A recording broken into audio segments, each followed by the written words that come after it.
and today we are going to talk about quite many things. Well, actually, I find that I have trouble with my laser pointer here, so let me try to use. Okay, this one works fine. Okay, we are going to talk about arrays part 2, some program flow controls, and then HTML forms. After finishing today's lecture, you are almost halfway ready for your individual assignment.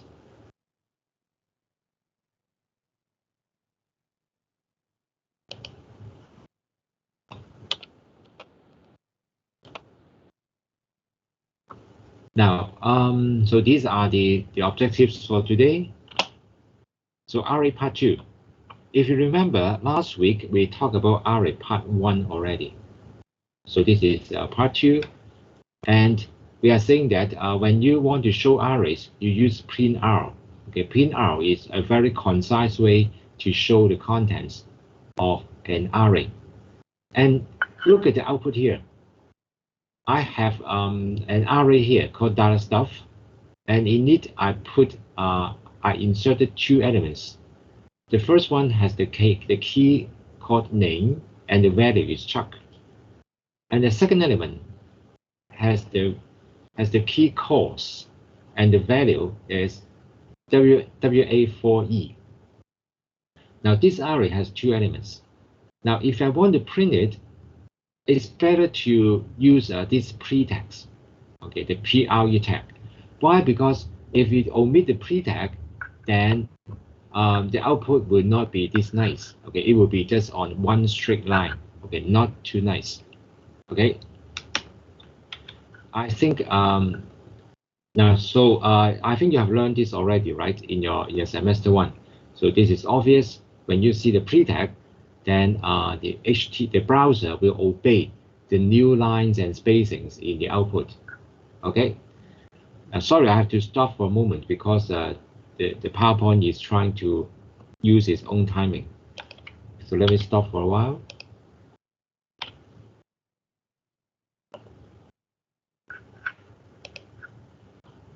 Okay, by the way, this is what is on Moodle today.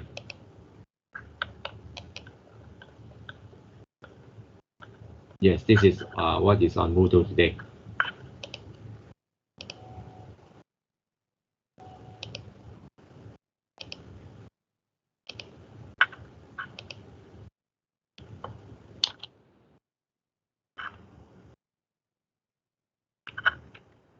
Okay, so I was saying that you should use the pre-tag to show the contents of an array. Otherwise, it will be a one straight line. Now, if you want to get more comprehensive output, you should use WADUM, the WADUM function. Okay, because for the WADUM, besides showing the value of items in the array, it also provides an additional information such as the data type. So this is basically the same array, okay, with again 2 elements. This time I use WADUM stuff, and you can see we have more information. So we can quickly switch between the 2 slides. So printr, very concise. Key value. Okay, but we don't know the type and the length of these elements. But with WADUM, we know that we have 2 elements in the array. The first one is a string, okay, with the key name, and the value is Chuck. The second one, the key is course, and the value is a string of 5 characters, SI664.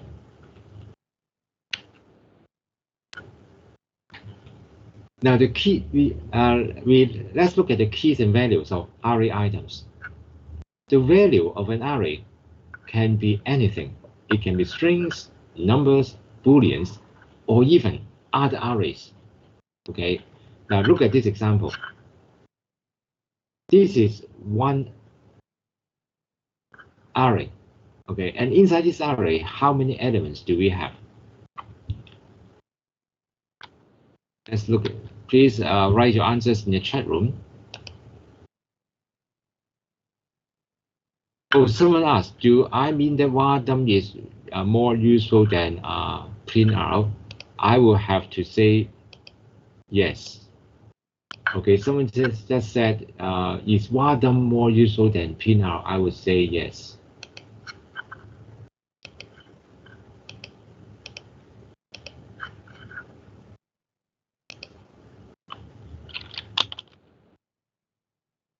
Okay, two arrays.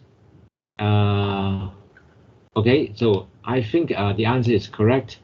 Actually, or simply, this array has two elements. Okay, books has two elements. This is the first element, and this is the second element. Okay, and this element itself is an array.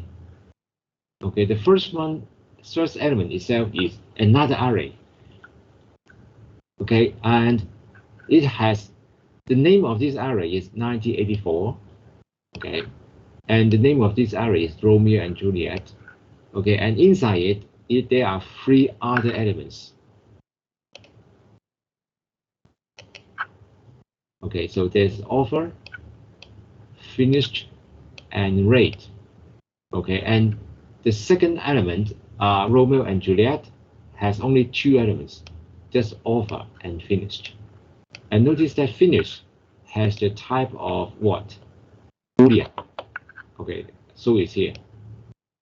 And then you'll notice that the elements inside an array does not have to have always the same keys. So this one has 3 keys and this one has only 2 keys. So there's a question here. How do you show the rate of the book 1984? Now notice that 1984 in this case is a string, it's not a number. It's not a number, it's a string. This is the actual name of the book. Actual name of the book. Okay, then there's a famous phrase from this book, which is called Big Brother is watching. That's why you have the I here. Okay, Big Brother is watching you. Okay, so if you want to know the rate of the book 1984, you can do this. Echo $books 1984. Okay, so it will grab this first element, and then because you want the rate, it will get the rate, which is 9.5. Okay, so you can try it out later.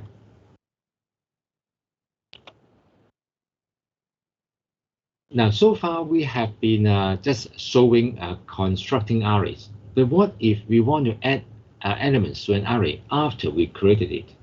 Well, it's very easy. For example, we have an array here, which is called data names. Okay, Harry, Ron, and Hermione. These are the characters from the Harry Potter book. And the status is an array. Okay, the key name has the value James Potter, and the key health has the value of death. Okay, so what do we want? What do you need to do if you want to add elements to it? Well, if you want to add Neville to the names array, we can just say data names brackets Neville. Okay, and this will append Neville to the list. Likewise, if you want to add another key to status, okay, we can just say $status age equals 32. And when we print it out, let's see what will we get. Now notice that I'm putting two statements in one. Two statements in one. So this is one statement, and this is another statement, and they are separated by the semicolon. Okay, so it's perfectly legal to combine two elements in one line, and this make your code shorter. So this is the Harry Potter book. Now, when I print it out, you see that initially we only have these three, right? But now this line adds this element to it. and the key is 3. Okay, because the key starts with the value 0, 1, 2, and this new element is added with a key 3. And for the status array, we added age, right? So we added age here. So when we print out, there's a new element with the key age, and the value is 32. Okay.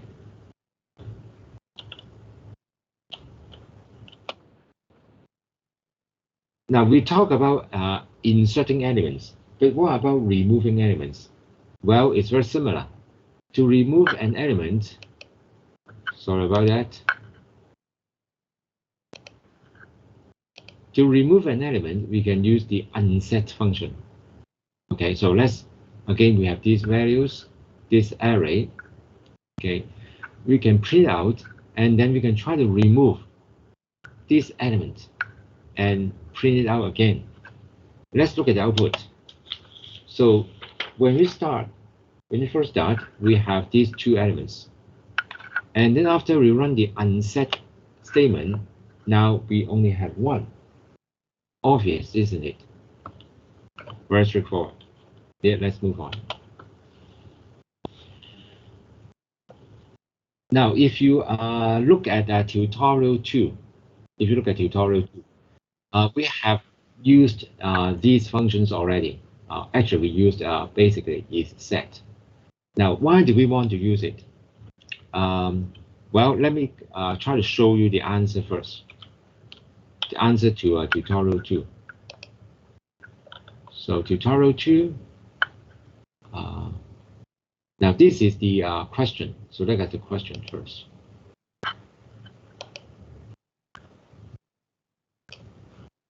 Just to remind you what we asked in tutorial 2. Okay, basically you have to complete the code in this form, right? And you notice that at the beginning we use the isSet function. Because if you don't use the isSet function and we run this PHP program for the first time, we will get a notice or a warning. Okay, I talked about warning and notices last week. Okay, so to prevent that from happening, we can use isSet. So basically, isSet asks us, in this array, $_post, with this key, value 0, does it exist? And is it empty? Okay, now if it exists and if it's not empty, then do this. Okay, which means value 0 will take on the value of this expression, which is this one. Okay, however, if this is false, okay, if isSet $post value 0 is false, then the whole expression will evaluate to a false, to a null. I think yes, it's a space. Actually, it's a space. So then value 0 will become a space. Okay. So the idea is that when the form is loaded for the first time, $post value 0 is null. Okay. When it is null, this part will evaluate to true, and when this true, this first part becomes the value of this expression. So $value 0 will be taking on the value of this one. Okay, whatever it is. Okay, but when it is null, okay, this will become false, and when it's false, it will take on the value of space. Okay, so that's why when you run the T02, it will not give you any error because we test whether this is set or not. Okay, so now then in the second line, in line 4, we try to convert it to the right case. I'll talk about it later when I talk about your answers. Okay, so and similarly, before we want to add the 2 numbers, Again, we want to see whether it is set or not, whether it's empty. Okay. Well, if it's set, if it's not empty, then it takes on the value entered by the user. Otherwise, we put a 0 to it. Okay.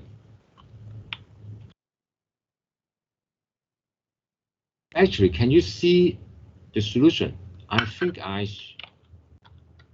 oh, I think there may be a problem here.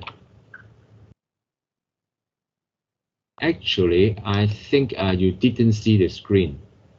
Let me try to share it again. So you may be lost for a little while. Okay, I was referring to this. Sorry about that. I think you didn't see the screen. Did you? Now, if you did see this screen in the last few minutes, please say yes in the chat room so that I don't need to repeat myself. Did you see this one? Okay, good. Now, thank you. So let's move on.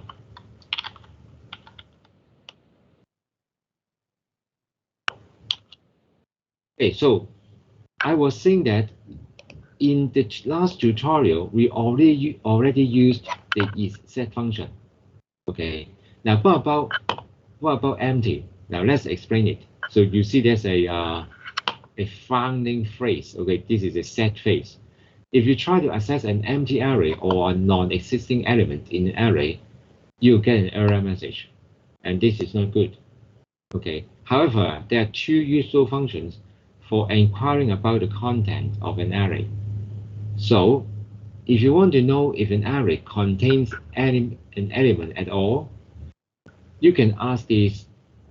You can ask if it's empty with the empty function. Okay, so the empty function is here. The isSet function is actually more powerful than the empty function. Okay, why? Because this empty function will only test whether it's empty or not, but it doesn't tell you whether the element exists. Okay, so the isSet function will take on an array position and returns true or false depending on whether that position exists or not. Okay, so this is more powerful. This one tests on the whole array. This one look at the individual array position. So let's take a look at an example. So now data string is now empty and the array is now empty. Okay, and then we define another array called data names, which contain the three names. So let's take a look. Modem empty data string. Now, this one is blank, basically, right? This one, not blank, but null. This is null, has nothing in it. Is it empty? Yes, it is empty. Okay. Look at the second expression, data array. I initialize it, but I didn't create any elements in it. So, is it empty? Yes, it is empty. Look at data names. Okay, there are values in it, there are elements in it. Is it empty? False. It is not empty. So, if I look at data names more closely, is the third element. Remember, this is element 0, 1, and 2. So, is the third element is it set? Yes, it is set because it is harmony. Harmony. Okay, so this one refers to harmony. Okay, now if you look at the fourth element, which is names data names 3, is actually referred to a position beyond this point. Okay, so the isSet will be false. Okay, so be very careful. Especially remember that the counting starts with 0 and 1 and 2 here. Okay. Now, a very commonly used feature to process an array is to use the for loop. Now, most of you have finished your programming course, so I don't need to explain the idea about the for loop. So let's go through this rather quickly. So here's an array with just 2 elements. And you can go through it using this for loop. And it's very easy. Why? Because in the for loop, it starts with I equals to 0, and then it tests if the count of $stuff, okay, if this value is smaller than $I, okay, if it is, then it continues in the loop. And every time it goes through the loop, it increases I by 1. Okay, so this is output. The first time $I is 0, and the value inside it is chunk. So this is $stuff sub 0. Okay, so and then the second one, this one is $stuff sub 1. Okay, which is output here. Okay, so very obvious. I think everyone is fine with this one, right? So let's move on. Now let's look at the for each. Well, when we use the for each is better than the for loop. Why? Because when we use the for loop, okay, we can use only one variable here, $I. But with the for each, we can use 2 variables in the for loop, which refers to the key and the value of the array. Okay, so the for loop is much better than the for each loop is much better than the for loop. So this is very common in PHP programs. Again, we have this $stuff here, and then it says for each $stuff as $k $v. So when we say this, we are saying that, hey, PHP, take this array, okay, and then for the whenever you see an element in it, $k will take on the key of that, and $v will take on the value of that element. Okay, so echo key equals to $k, val equals to $v. So when we look through it, we say key is name, val is chart, key cost, val is this one. Okay, now you can quickly, let's compare the two. This one is a simple array. Okay, there are no keys, and we use the for loop. Okay, we get the indexes in green, and then the values in blue. Okay, so this is for an ordinary array. But for an associative array, what is an associative array? It is an array in which we have keys. So we have name and cost here. And then for each loop, we'll make use of both. So in general, in PHP programming, we tend to use a lot of associative arrays. We seldom use ordinary arrays. Okay.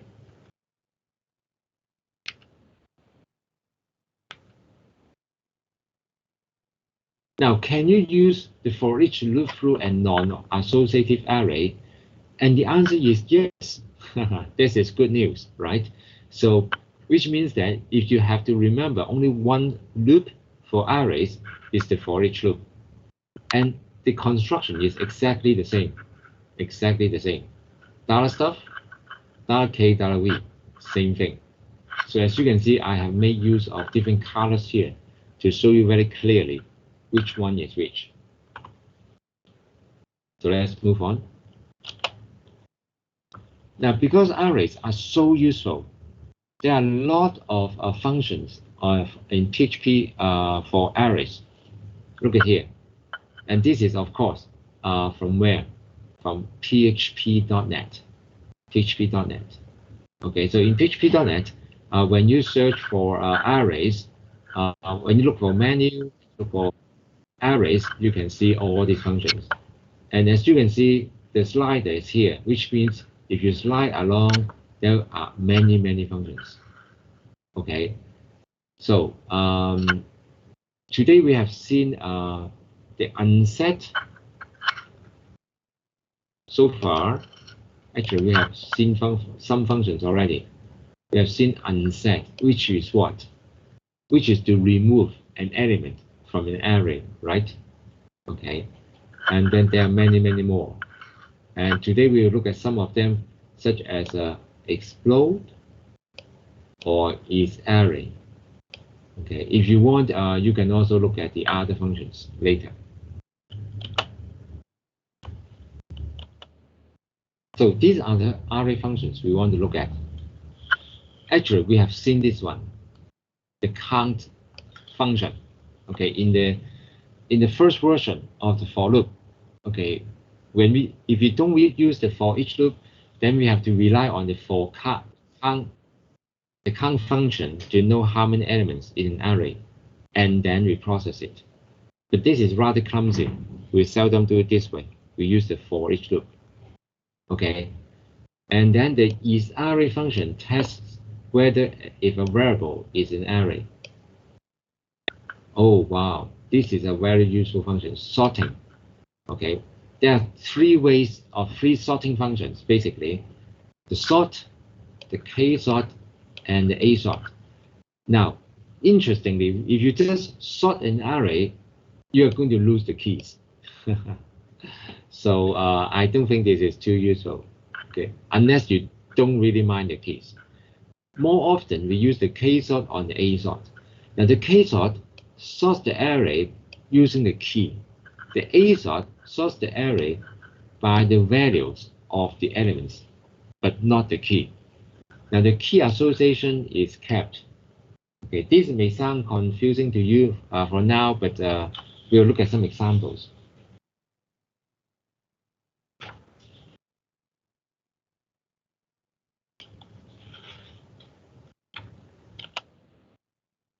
Okay, so count function is very easy, right? You use it to get the number of elements in an array. So very straightforward. And actually, you see here, so we have an empty array here, and then we inserted some elements into the array, 2 elements. Okay, and if we print count of $ZA, we get this count 2. Okay. Now, if we use the function, okay, to test whether ZA is an array, okay, we test this, and if it's true, it should say $ZA is an array. Otherwise, which is the else part, $ZA is not an array. So in this case, it says $ZA is an array because this isArray function returns a true. Okay. Now, when we are here, I want to refer to an example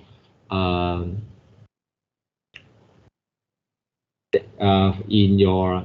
Okay, why don't we finish the sorting? I'll go back to that after the break. So let's continue with the sort. So you can use the sort function to sort an array. Now, if you just use the sort function, the array will be changed to a non-associative array. Okay, like this. Here's an example. So we have created an array with 3 elements. Okay, and we print out, we'll get this, right? Very good, very nice. But now when we sort it, and if we print it out again, let me use red color here. After we sorted it and we print it out again, you see that the keys are all lost. So no more name, course on topic. Okay, it will be just indexes as numbers 0, 1, 2. Okay, not very nice. Not very nice, unless this is really what you want. Normally, we would want to keep the keys. So what do we do to keep the keys? Well, we use the A sort or the K sort. Okay. The K-sort sorts an array using its keys. Here's an example. So same array here. We do the K-sort here. Okay, so the first one is the unsorted. This one is not sorted. So the keys are name, course, and topic. Okay, they are not sorted. And the value is Chuck, this one, and PHP. But look at the green part. When we sort it, the end result is that now the keys are sorted. So because C comes before N, right? So it's now course, name, topic. Of course, the value is maintained, but the course is WA4E, still this one. The name is Chuck, is maintained. The topic is PHP, is maintained. Okay, no problem. Now, if we do the A sort, let me change the color to blue. If we change to A sort, then you'll see that when we print out, it is sorted by the values. So C comes first, followed by P and then W. Okay, when it sorts the values, it also, the key association is kept, meaning that Chuck is associated with name, just like here, right? No problem. So PHP is associated with topic, no problem. It's still kept. Okay, so very quickly, we have gone through the second part of arrays. We have gone through its functions. Okay, how to test whether an array is empty, whether an element is set. We look at how to sort functions. We look at how to use the for and the for each loop. And then the next one is to explode an array. Now, explosion is very easy. Sometimes you want to process a string like this. So this is an input from a user. We can use the explode function, okay, to explode this string $int. Now, when we explode it, we have an option. The option is how to explode it. In this case, we are using the blank characters. So when we print out the exploded string, which is $10, we get this 7 elements. So it exploded it here and then here. So every time it sees a space, it breaks up. So finally, we have 7 words. Okay. Now we are done with arrays. Are there any questions for now?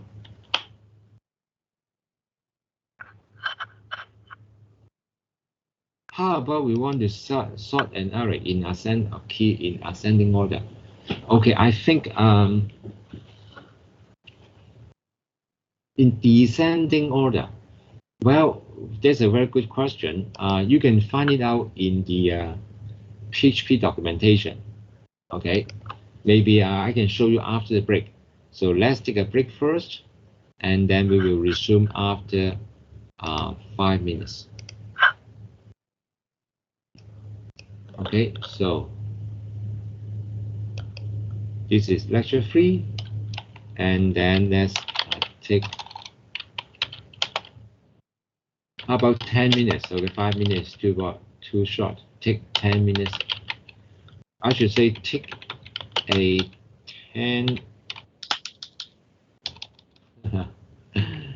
10-minute break. Okay, so let's do this for now.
Hello, welcome back.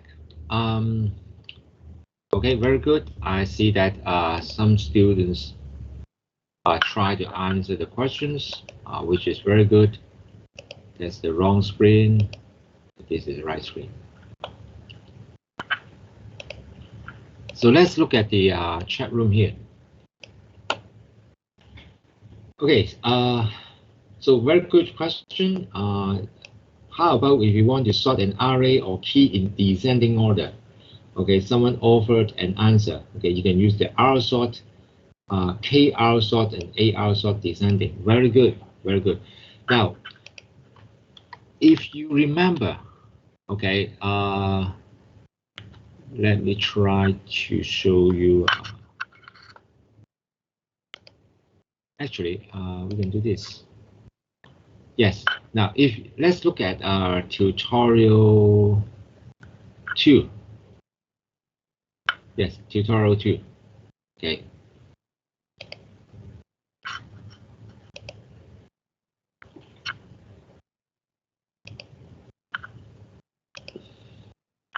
Now, I'm not going to give you the answer directly, but I'm going to tell you something that I want you to do.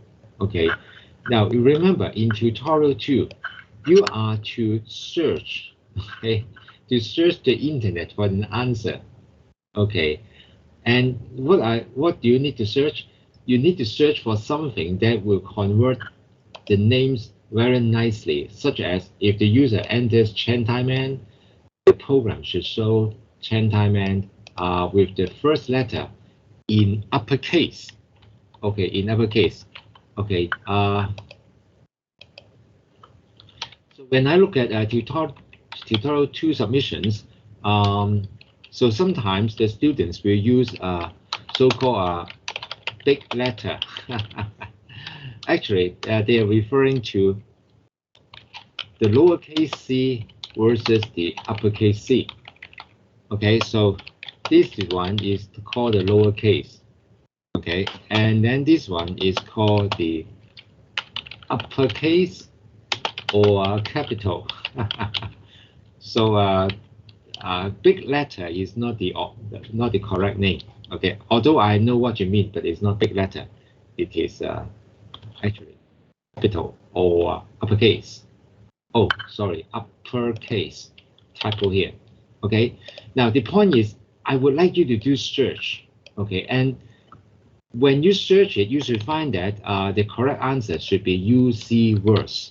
Okay, the correct answer should be UC words. Actually, the function. So likewise, when someone asks that question, you should search as well. Okay, so let me show you the results. So now this is a PHP.NET. PHP.NET. And actually, there are different examples, different answers. So what does the other student gave you is correct, but there are other ways to do it. For example, there's a function called the array reverse. Okay, so what it's going to do is going to return an array with elements in reverse order. Okay, this is the syntax. So this is the name of the function, and it takes an array, and then it's going to return an array. It's going to return an array, and then you can also optionally specify a Boolean. The Boolean is either true or false. It depends on whether you want to preserve the keys or not. So let's take a look at this example here. So we have this example. This is the input. Now notice that this input has 3 elements. The first element is a string called PHP. The second element is a number 410. And then the third element is itself is an array. So it's an array within an array. Okay. So we are going to reverse sort it in 2 ways. The first one is to reverse sort it, okay, without preserving the key. Now, see, this is the Boolean, which says, do you want to preserve the key or not? Okay, so in this case, I said No, we don't need it. In the second case, I said, yes, I want to set it to true, which means I want to preserve the key. Now let's take a look at the output. Now let's look at the string itself first. So 3 elements, no surprises, right? Input 0 is PHP, the string. Input 1 is the number 4. Input 2 is an array with 2 elements. Okay, 0 is green, 1 is red, no problem. Now, when we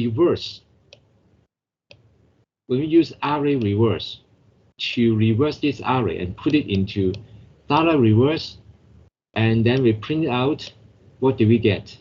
Well, we get this. Okay, we get the last element first. So what was in position 3, okay, now is position 1. Okay, now notice that the key is lost. Previously, the key or the index was 2. Now the index is 0. Okay, but within it, the order is not changed. It's still green and red. Within the element itself, nothing is changed. Okay, of course, the element in the middle is the same, but then what was the first element is now the last element, and the keys are lost. So if you can try to preserve, it by including this flag. Okay, I want to preserve the keys. Okay, so this is $preserve. When you print out $preserve, what will happen? Well, you will find that just like before, the elements are reversed. So the last element came first, and then the second element is still in the second. Okay, the first element became the last. However, the keys are preserved as well.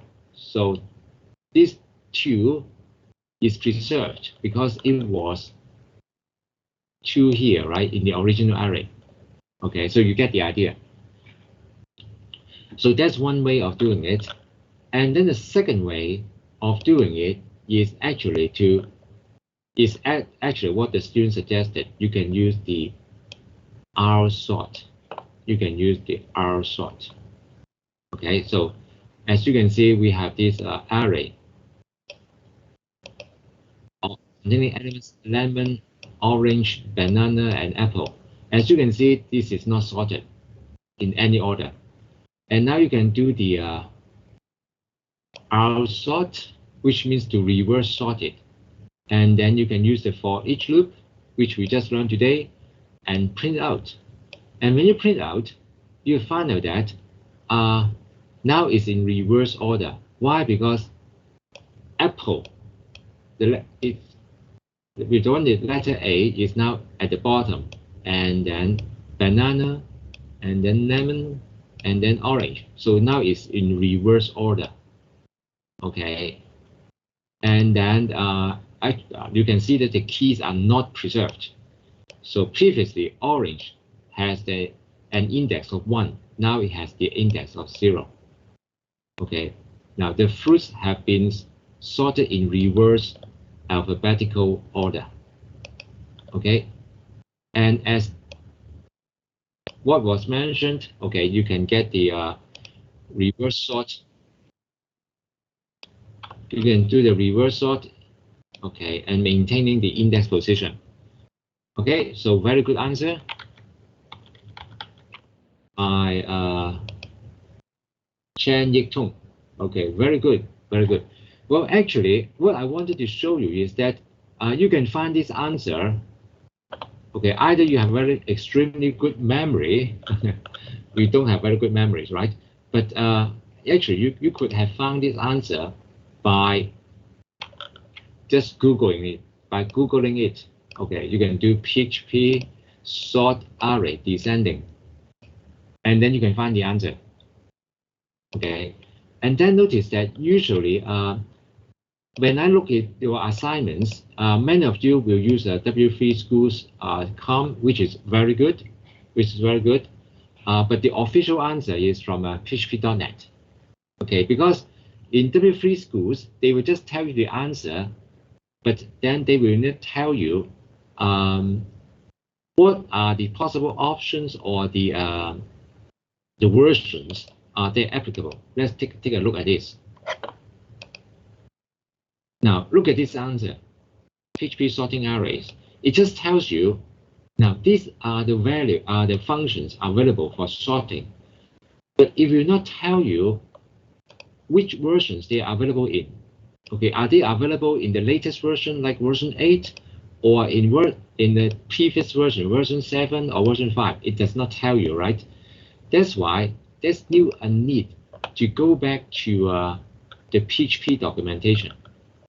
Now, the PHP documentation will tell you, say, hey, array viewers is available starting from PHP 4, and then afterwards 5, 7, and 8. Now, sometimes, now you may say, well, Adam, if it is the function should always be available in the latest versions, right? Not exactly true, because there may be some functions that are available in PHP 7, but now they're removed.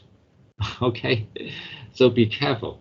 So be careful. So the story is, the moral of the story is that try to, after you get a quick answer, let's say from W3 school, like this one, still go back to php.net and get the official answer. Okay, that's my advice to you. Okay. Very happy to see this discussion. Very good. Okay, like that. Okay, let's move on with the PowerPoint slideshow.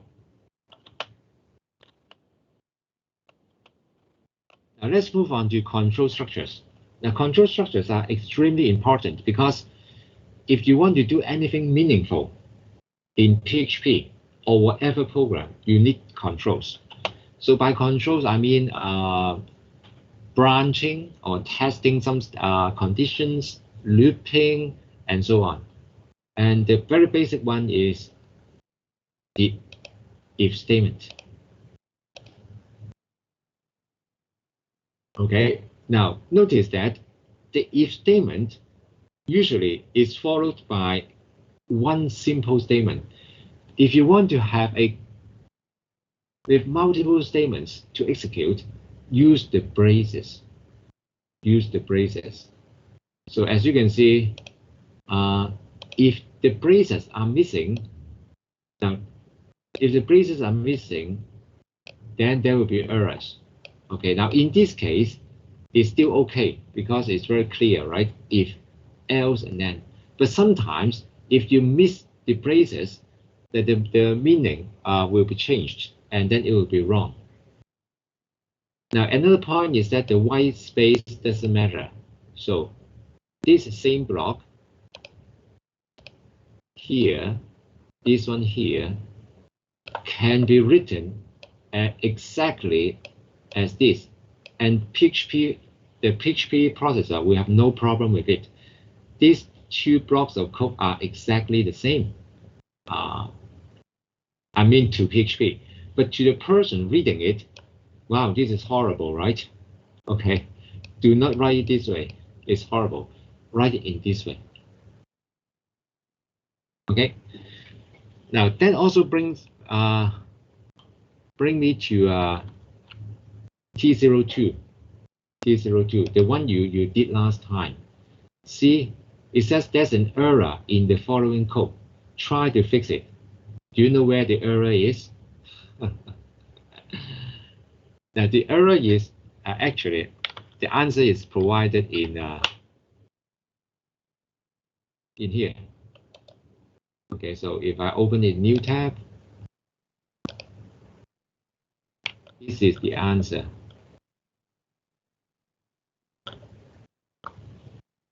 Now, in my version of the answer, I introduced another variable called $. Okay, because in the sample I gave you, I just used $message, which is the message to the user and also the message and also indicates whether there's an error. But this is not good. So I use another variable to indicate whether there's an error. Okay, and when there's an error, I do this. And notice that I use the brackets to separate the to mark. These are the free statements to execute when there's an error. Okay. Now compared with this one. Now you say, well, Adam, when I ran my code, it seems that everything is okay, but things are not okay. Things are not okay. For example, if there's an error in the input, okay, now the message is initialized to nothing, okay. Now, if you're checking, okay, assuming your checking is right, okay, they are either one of them is not numeric, because this one is set.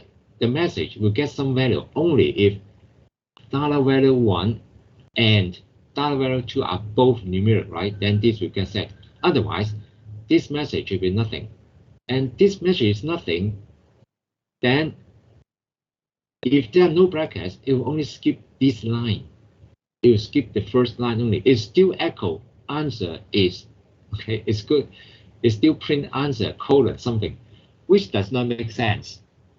But the program doesn't break. It's just that you will see something very strange. Okay, so the answer to this is to put brackets after the message statement. Okay, even though if you don't use $, you should still be able to fix it simply by adding the brackets. Okay, so I think yeah, actually some of you got it, but not all. Okay, but now you make a mistake and you are going to remember this for the rest of your lives. Okay, so any question at this point? Do you see what I'm saying?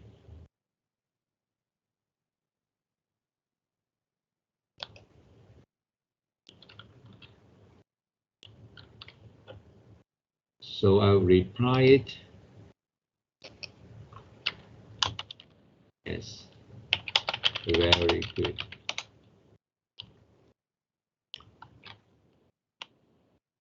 The next thing I want to talk about is the else if.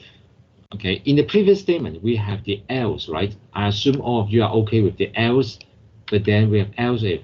Well, else if is not too complicated because most of you have a programming background. You should have no problem with it. And it's just basically this flow chart. So the first x is 7. Okay, test whether it's smaller than 2. If yes, print small. If not, then test whether it is smaller than 10. If it is, print medium. Otherwise, print large. So you can see it's if, else if, and else. Okay, this is obvious. So let's move on. And then you can use the while loop. Again, the while loop to most of you should be easy. So I'm not going to spend too much time here. So let's move on. Now this while loop is zero trip loop. Why? Because there's a possibility that this loop will never execute. Okay, so if the condition is false at the beginning, then it will not execute. That's why it can be a zero trip loop. But in this case, it's an infinite loop. Why? Because field is initialized to 10 and 10 is always greater than 1. So this will go on forever. This will keep on printing room forever. Okay, not good. So usually inside the loop, we will change the condition. I mean, we'll change the variable that is tested in the condition. I think this is obvious. So let's move on. And then we have the do while loop.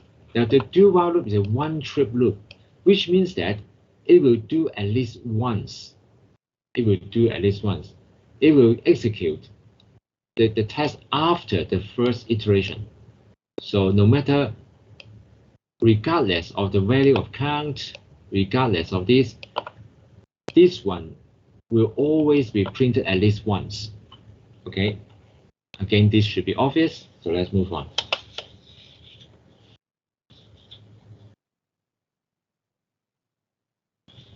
And then there's the iteration for the using the for loop. Okay, I think most of you are familiar with this. So you have the starting condition. We have the termination condition in orange, and then we have the action in blue. Okay, again, to most of you, this is obvious. So the purpose of this one is to print out the multiples of 6. Okay, 1 times 6 is 6, 2 times 6 is 12, and so on. No problem, right? Good. Then we have the break statement. Now the break statement is very similar to the break statement I think in Java. Okay, very similar. So basically the idea is that you want to break out of a for loop when certain things happen. So in this case, when the count, okay, reaches 5, I want to break out of the loop. Okay, so this, I think this is very obvious. Now, but there's another kind of breaking from the loop, but this time we are going back to the top of the loop. So we are going, it jumps to the top of the loop, not out of it. So here, in this case, what are we trying to do here? What are we trying to do here? Anyone?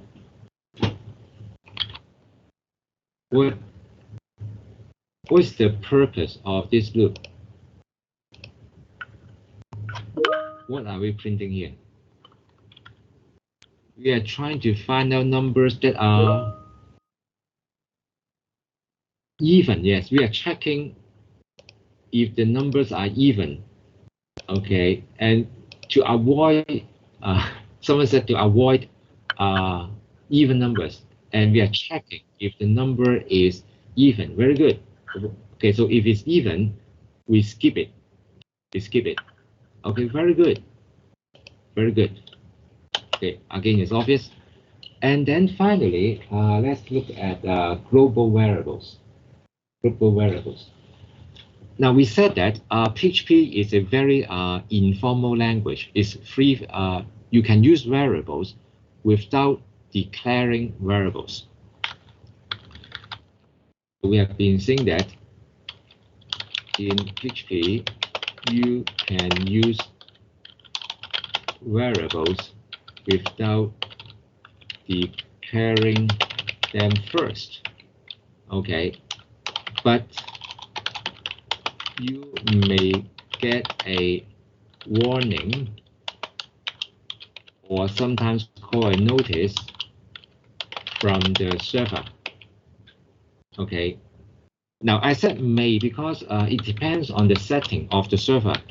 Okay, you can refer to the video from week 2 in which I show you in exam. In exam, you can turn on or turn. You can turn on or turn off there's a flag called error reporting in php.ini in exam. They can turn on and turn off. Okay, you can look it up. Okay, however, it's always nice if you can declare it first. Okay, so you should always declare variable first. Okay, because you don't know what the server setting is. Okay, so it's always safe. However, in PHP, there are certain things called the global variables, in which you can use without declaring them. Okay, and there are many of them. So if you go to a PHP .NET, you'll find many global variables. So, okay, so these are the global variables that are available in here in PHP. There are many of them, right? You have been using the data get, the data post. Okay, and today we'll talk a little bit about data request. And for your individual assignment, you are going to get you're going to use a data section as well. cookies are interesting. Okay, they are easy to use. You can find out later.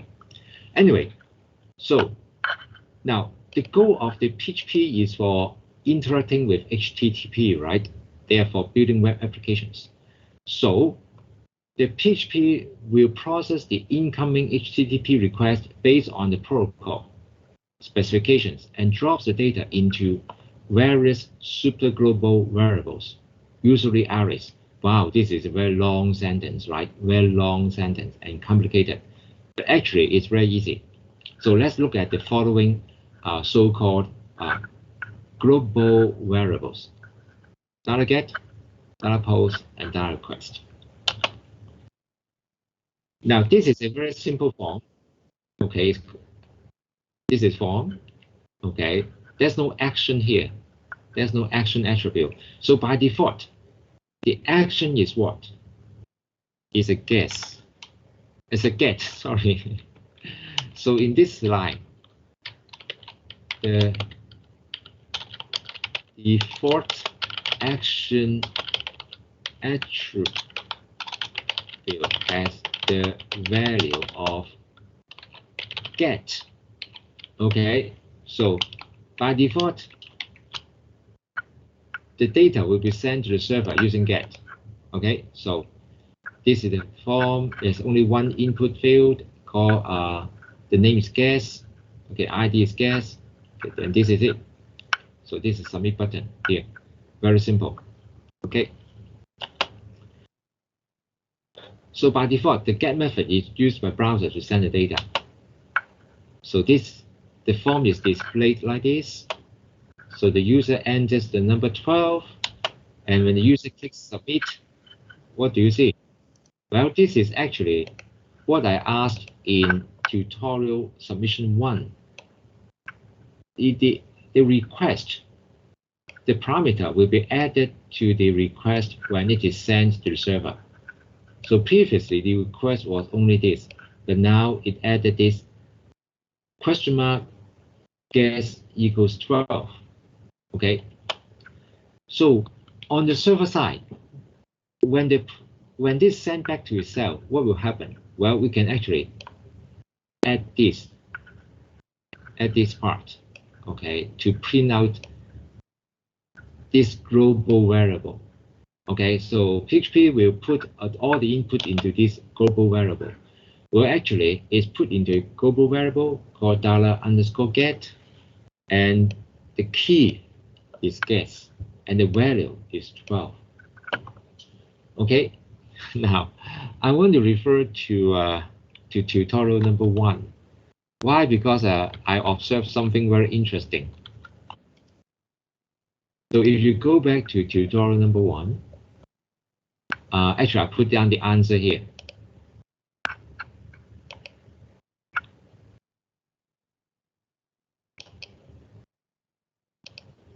It just refresh you a little bit about tutorial number 1. Okay, so maybe you are at that time you were not familiar with Python Cloud, so there was an introduction to it and how to start a server. You should now be experts in it. Okay, so you can create file. Now let's move on. And then you created this very simple form, right? You created very simple form. And then you observe that it used data post, and the method is post. And I asked you, what happens if you remove the attribute action in the code? Does this still work? Well, it still works. Okay, it still works.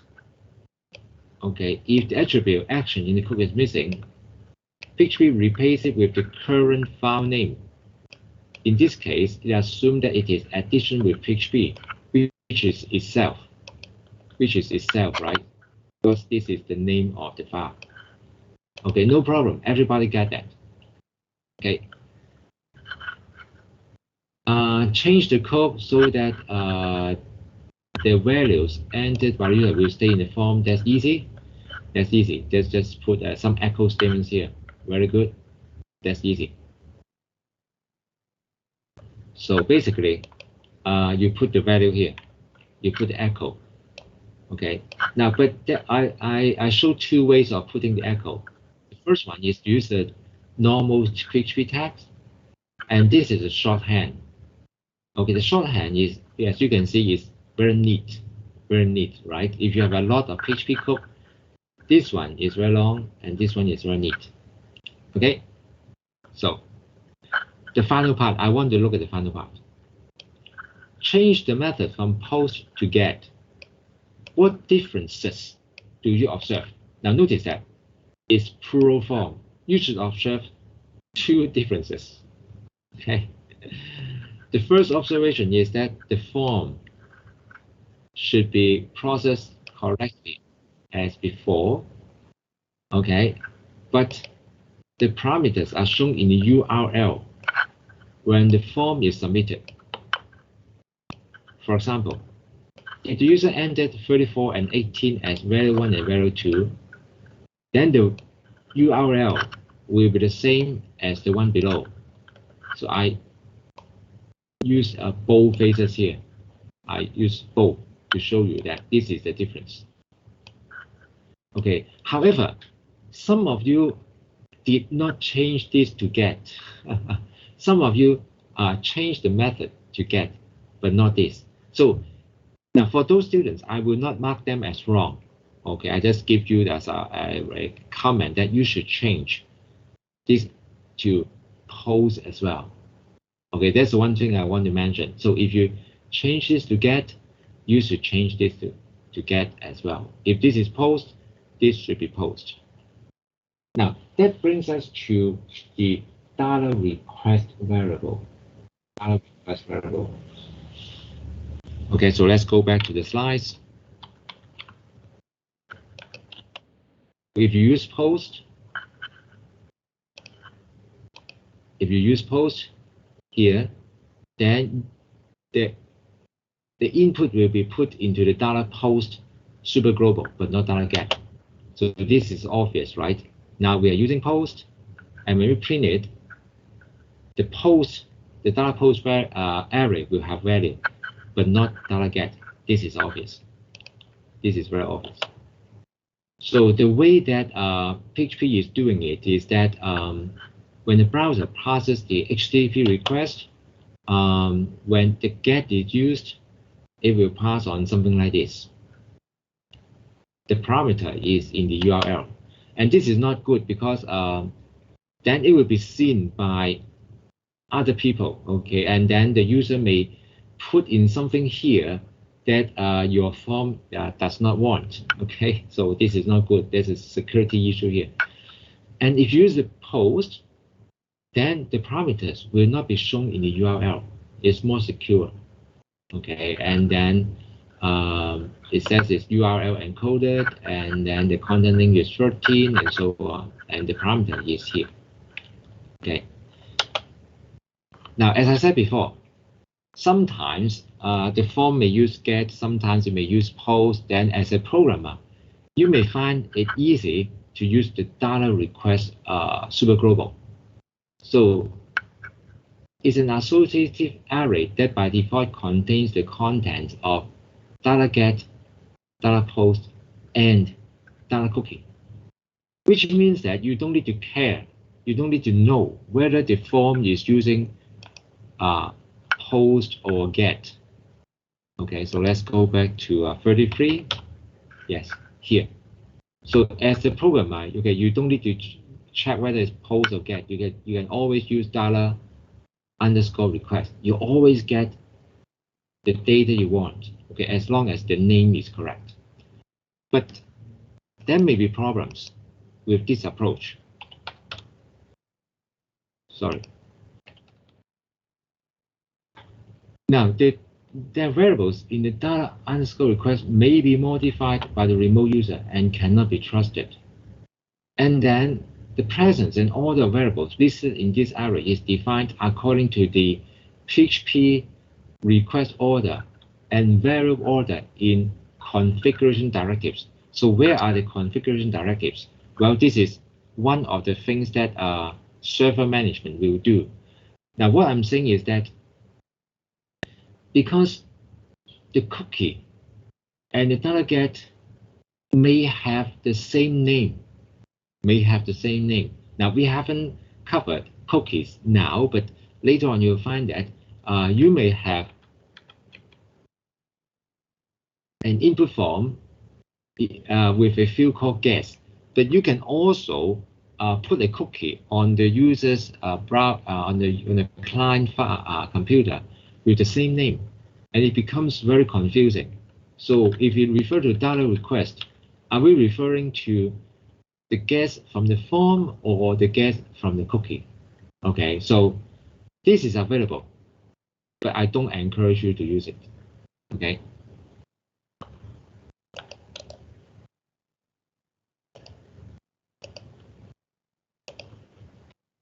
Here's the last bit. Okay, form input types. We can move on quite quickly because I think most of you should be familiar with this.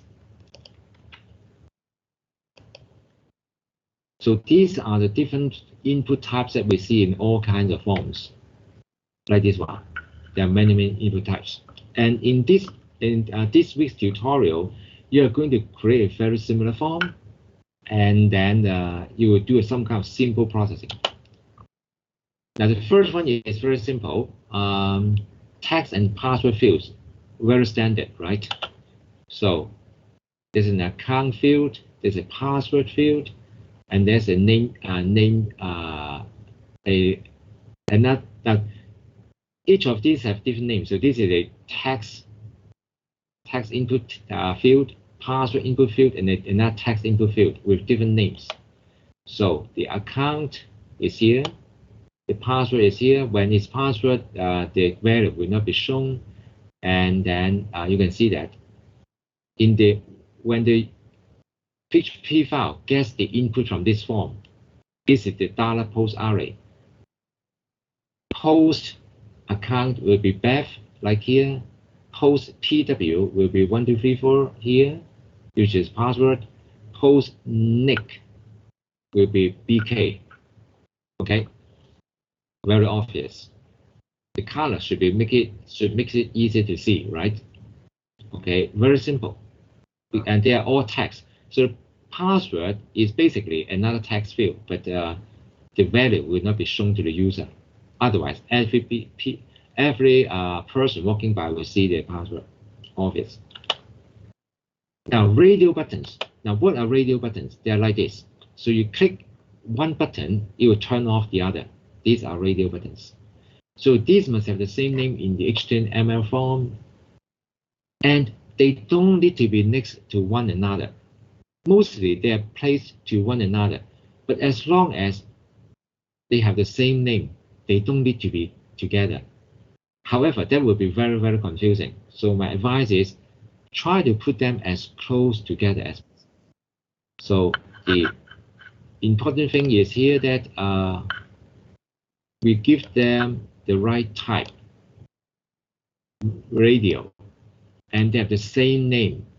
Okay, if the names are the same and if they're variables, if they're radio buttons, then clicking one will turn off the other. Okay, and actually this is the value. One is AM, one is PM. And you see when the form is displayed, this one is checked, and this is done by this one. The checked attribute turns on this one by default. Okay.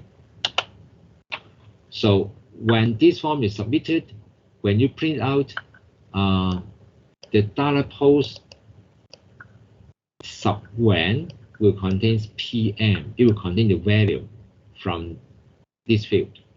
Okay.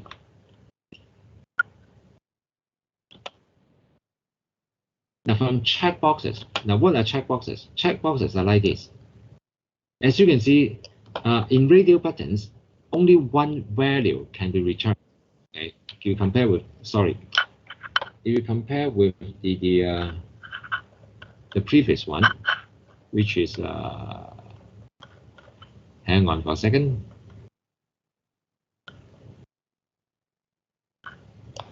Yes, slide 39. So let's go to slide 39.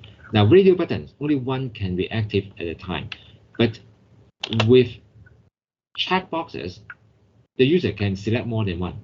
So the classes taken the user could have taken network technology, app engine, and Java. Let's say all of them. Okay, so in this case, the type should be checkbox. Now the names should be different. See the difference? In radio buttons, the names must be the same, but in checkboxes, the names must be different. Okay. And in this case, the user only selected the first one, so the variable $post subclass 1 contains this value, and this value comes from here. This value comes from here. Okay. Now, what happens if the user also clicks this one? Well, very simply, we have another one here. We have class 2, and the value is SI539. Okay. Again, by default, the first one is checked because of the checked attribute here. Okay, so it's checked. Of course, like I said, if the user, well, actually, there's an animation. So now the user clicks both. Okay, so we have class 1 and class 3. Now, let me clear there's some special points here. So let me clear all this. Now you see that in here, in class 3, we don't have value, right? In the previous two, we have value, and the value becomes the value in the array. Now what if we don't put a value here? Well, it will just get the value of on, on. Okay, very interesting. And then we have the drop-down lists. Okay, the drop-down list is like this. You see them a lot. So it starts.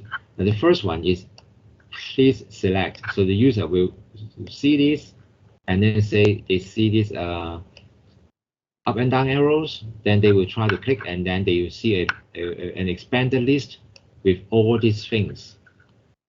Now notice that it is a select group. It's a select group. Unlike the previous ones, in the previous ones, we use a type. Okay, in the previous one, we use types, like types equal to checkbox,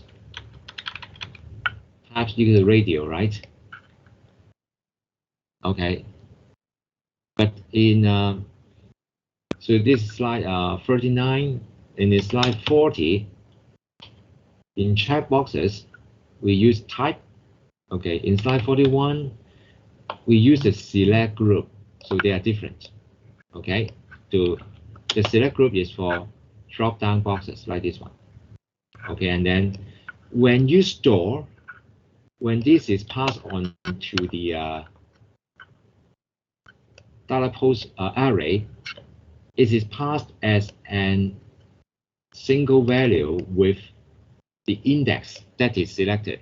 Now, in this case, if the user does not select anything, it will be 0, which means that the user selected the first item. In this case, it's please select. Now, there's another way to get data from drop-down list. Again, this is very similar. We use the select.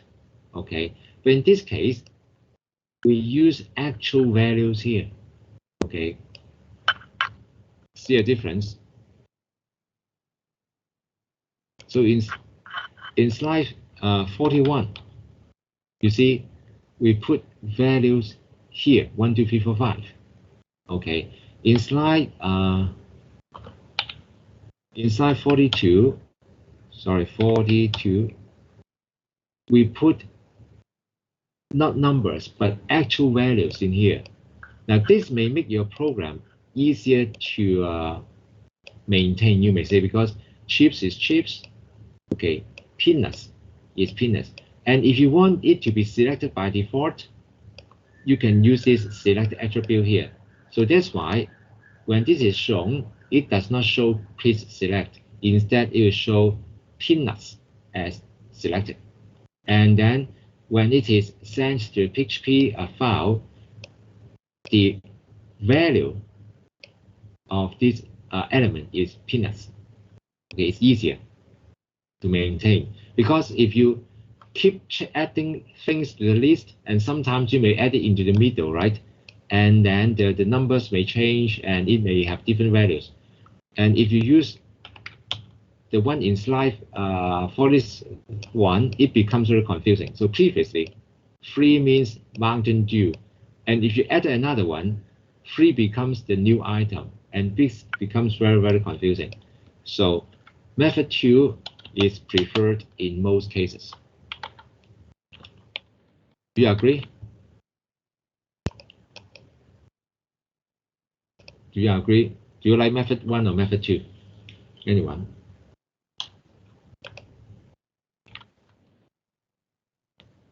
Method 1 or method 2? Nobody? Anyway, move on, because I think we are getting into the overtime stage and you may have other lessons. Okay, so let me try to finish quickly. Text area, basically just text, very simple, nothing unusual about it. So the name is about, and you get about. So text area is just the format on the form, but to the PHP file, this is just a text. Okay, now the advice is that HTML5 define new types, and not all browsers support all the types. Okay, if they don't support it, what the user selected becomes text. Okay, so you can try to find out more from w3schools.com. And here are more examples, like color, date, email, number, and so on. And I'll let you study on your own. They are all shown here. Okay, they are pretty obvious. So what we have studied today is Arrays Part 2. We learned about program flow control, and then we learned about how to process HTML forms. So that's it. Any quick questions for now? Any quick questions for now before ending the class? Oh, actually, there's a question. Let me look at the question. If a form includes a lot of input, it means that it will get or post a long array, and the answer is certainly yes.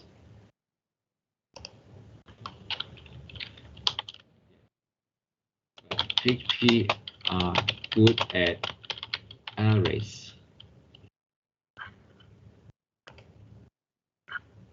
Okay, so don't worry about it. Yes, it's very useful to have a long forms.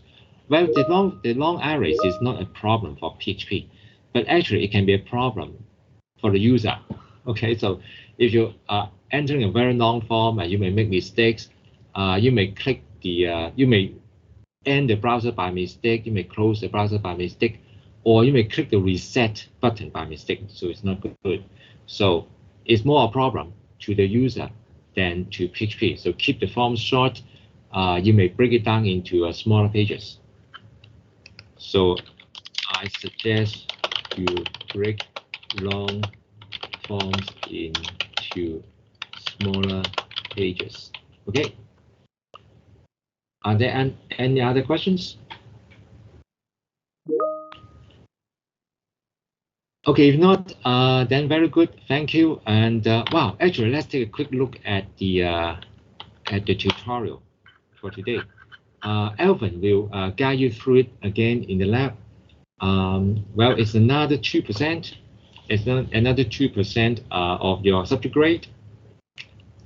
So now this one is the foundation for your individual assignment. So what you need is to build a form with different types. And then very soon we will talk about databases. And when you have all these, oh, then you also need section. So you have form, you have sections, you have databases, then you're ready to do the individual assignment. Okay. So it looks like everyone is happy. And that's it. That's it for today. And goodbye and thank you. Bye-bye.